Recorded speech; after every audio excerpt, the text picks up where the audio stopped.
I was 18 years old when I got married. I belonged to a very conservative family, a Baloch family, where good daughters never say no to their parents. My father wanted me to get married, and all I said was, if that makes you happy, I'll say yes. And of course, it was never a happy marriage. Just about after 2 years of getting married, about 9 years ago, I met a car accident. Somehow my husband fell asleep and the car fell in the ditch. He managed to jump out, saved himself. I'm happy for him. But I stayed inside the car and I sustained a lot of injuries. The list is a bit long. Radius ulna of my right arm were fractured. The wrist was fractured. Shoulder bone and collarbone were fractured. My whole rib cage got fractured. But that injury that changed me and my life completely was the spine injury. Many people came to rescue. They gave me CPR. They dragged me out of the car. And while they were dragging me out, I got the complete transection of my spinal cord. Those 2.5 months in the hospital were dreadful. I was at the verge of despair. One day, doctor came to me and he said, well, I heard that you wanted to be an artist, but you ended up being a housewife. I have a bad news for you. You won't be able to paint again. Next day, doctor came to me and said, your spine injury is so bad, you won't be able to walk again. I took a deep breath and I said, it's all right. Next day, doctor came to me and said, because of your spine injury and the fixation that you have in your back, you won't be able to give birth to a child again. That day, I was devastated. I started to question my existence. Why am I even alive?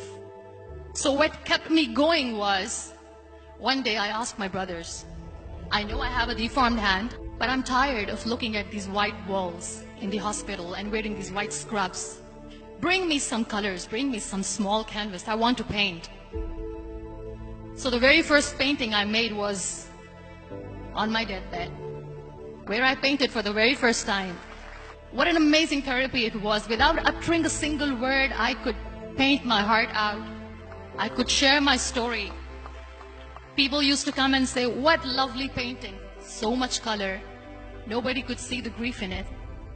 Only I could. And that day I decided that I'm going to live life for myself. I am not going to be that perfect person for someone. I am just going to take this moment and I will make it perfect for myself. That I'm going to fight my fears. So I wrote down one by one all those fears. And I decided that I'm going to overcome these fears one at a time.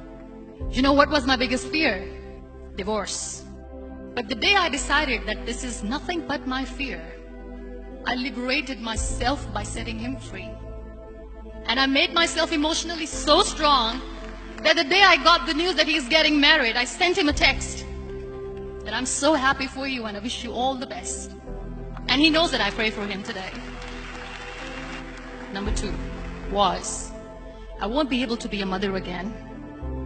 And that was quite devastating for me. But then I realized there are so many children in the world, all they want is acceptance. So there is no point of crying, just go and adopt one. And that's what I did.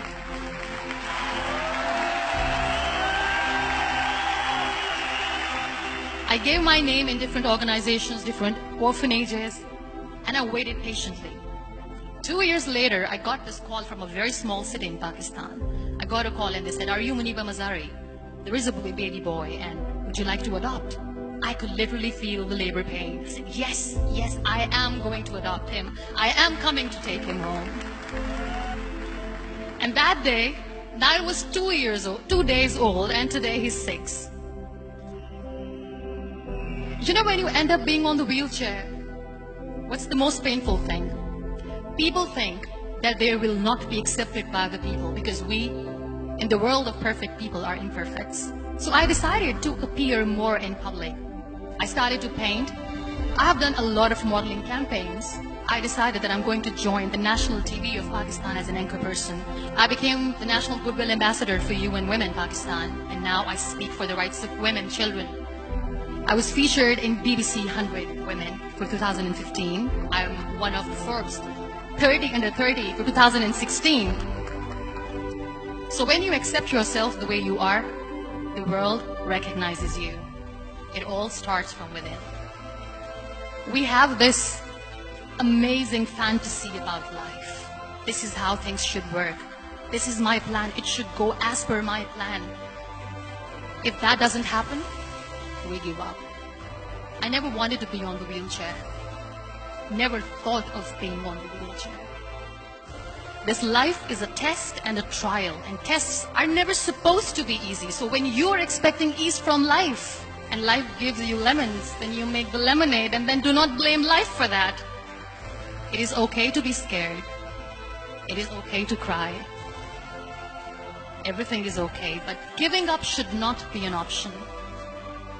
They always say that failure is not an option.